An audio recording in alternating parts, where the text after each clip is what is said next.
A poluição do ar nas cidades é um problema que a gente conhece bem, né? E uma parte enorme disso vem dos veículos que circulam todos os dias. Mas como é que uma cidade pode, na prática, limpar sua frota de transporte? Hoje, a gente vai analisar de perto uma aposta bilionária de uma cidade brasileira para resolver exatamente essa questão. Para a gente entender a urgência disso tudo, vamos começar com um número bem pesado. 8,1 milhões. Esse, segundo o relatório State of Global Air, é o número de mortes no mundo inteiro ligadas à poluição do ar em um único ano. E o setor de transportes é um dos principais culpados. É um número que choca e que nos joga direto no centro da nossa análise de hoje. Ok, vamos mergulhar nisso. O nosso roteiro hoje é o seguinte. Primeiro, a gente vai entender o desafio do trânsito limpo. Depois, a grande decisão de Goiânia. Vamos analisar os concorrentes de combustível, o dilema custo contra clima, os riscos no caminho e, por fim, a grande oportunidade, o tal do ouro verde de Goiás. Então, vamos direto para a grande decisão de Goiânia. Essa é a história de como uma cidade brasileira está encarando um plano super ambicioso para deixar toda a sua frota de ônibus mais verde. O projeto, que se chama Nova RMTC, é gigante. A meta é nada menos que renovar completamente a frota de 1.590 ônibus de Goiânia até 2026. E isso força uma escolha crítica e de altíssimo impacto, entre diferentes tecnologias de combustível. A decisão que eles tomarem pode virar um modelo para muitas outras cidades. Então, quem são os concorrentes nessa disputa? Basicamente, a gente tem 4 tecnologias competindo para abastecer o futuro do transporte da cidade. A cidade tem 4 caminhos possíveis. O primeiro é seguir com o que já existe, mas numa versão mais limpa, o diesel Euro 6. Depois, vem a alternativa mais conhecida, o gás natural veicular, o GNV. A terceira via é renovável, o biometano, que vem de resíduos orgânicos, mas, quimicamente, é bem parecido com o GNV. E por último, uma solução híbrida, a tecnologia Dual Fuel, que mistura diesel com GNV ou biometano, cada uma com suas promessas e seus problemas. E isso nos leva direto para o confronto central, custo versus clima. É bem aqui que a realidade econômica bate de frente com os objetivos ambientais. É a batalha que, no fundo, toda a cidade enfrenta.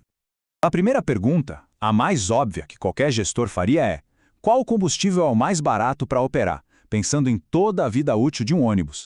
E a resposta? Olha, ela pode surpreender. Se a gente olhar o custo total de propriedade, o campeão de custo é um empate técnico.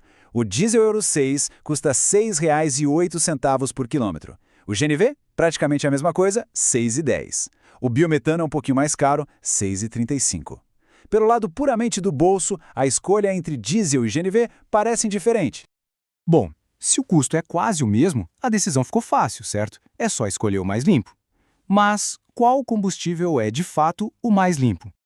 E aqui vem a grande reviravolta. As emissões totais de gases de efeito estufa mostram um cenário completamente diferente. O biometano é o campeão disparado, com só 73,5 toneladas de CO2 por ano. O diesel Euro 6 emite 114,2, mas olhem só o GNV, 146 toneladas. É isso mesmo. Quando a gente mede do poço à roda, ou seja, o ciclo de vida inteiro, o GNV emite mais do que o diesel moderno. Vamos colocar isso lado a lado para a gente entender o tamanho do dilema. De um lado, o GNV tem praticamente o mesmo custo do diesel, mas emite 28% mais gases de efeito estufa. Do outro lado, o biometano é só 4,5% mais caro, mas emite 35% menos. Então, o X da questão é esse: a cidade está disposta a pagar um pouquinho a mais por uma redução gigantesca na poluição? Mas a história não termina aí, porque além do custo e do clima, existem os desafios do mundo real que complicam e muito essa decisão. E aqui, a realidade bate a porta. Tanto o GNV quanto o biometano carregam riscos bem grandes. Os preços são voláteis. O GNV depende do mercado internacional e o biometano da capacidade de aumentar a produção aqui dentro. A cadeia de suprimentos também é um gargalo. Goiás não tem infraestrutura para distribuir gás e o biometano depende da agricultura, que tem suas variações. A decisão ficou ainda mais complexa. Só que é exatamente aqui que a narrativa muda. E se a cidade transformasse esse desafio de transporte numa oportunidade econômica para o estado inteiro? Vamos conhecer o Ouro Verde de Goiás. A grande sacada é que a decisão não é só sobre que ônibus comprar, é sobre a chance de construir, do zero, uma indústria de energia verde totalmente nova e local. Adotar o biometano não é só uma escolha de combustível, é um investimento numa economia circular, aqui mesmo, em casa. E qual o tamanho dessa oportunidade? Bom, ela pode ser medida em empregos. 6.991. Esse é o número de empregos que poderiam ser criados em Goiás se a cidade trocasse 600 ônibus por uma frota a biometano e construísse toda a indústria local para sustentar isso. De repente, aquele custo um pouquinho maior no combustível se transforma num baita investimento socioeconômico. Para isso virar realidade, claro, não é mágica. O estudo propõe um verdadeiro plano de ação. Primeiro, mapear todo o potencial de produção do Estado. Depois, criar incentivos financeiros para atrair investimento em novas usinas. Em seguida, desenvolver uma logística eficiente para a distribuição. E talvez o mais importante, estabelecer regras claras para dar segurança a esse novo mercado.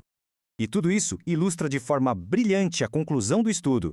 A transição para a mobilidade sustentável requer mais do que apenas a substituição tecnológica de veículos. Exige um planejamento urbano abrangente e integrado. O que nos deixa com uma pergunta final para refletir. Será que o futuro do transporte não é só sobre ter veículos mais limpos, mas sim sobre construir economias locais mais limpas e sustentáveis? A decisão de Goiânia pode ser a resposta,